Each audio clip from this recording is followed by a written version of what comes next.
Kejadian di atas berlaku di Betong Pasir Mas.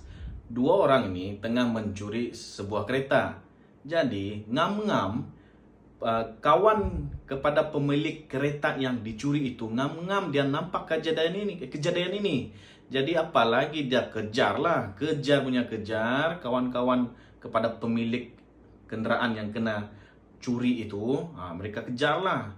Sekali mereka masuk di satu simpang dan mungkin jalan mati, dan dua orang ini pencuri ini lari. Satu orang sempat melarikan diri, satu orang pula tidak sempat melarikan diri, dan di dalam video itu memang dia kena pukul lah, dia kena pukul, dia kena tampar, dia kena tendang, dan mungkin ada 2 atau 3 orang lah yang tengah marah dia. Sepatutnya saya tengok mereka ini ada tangan, ada kaki, boleh driving, bermaksud tangan masih okey, boleh pijak pedal, maksudnya kaki masih okey. Jadi sepatutnya mereka ini boleh bekerja, boleh angkat barang, boleh berjalan. Tetapi kenapa nak curi kereta juga? Apa pendapat anda? Kenapa mereka ini curi kereta? Adakah mereka curi kereta ini untuk jual spare part atau macam mana? Beri komen.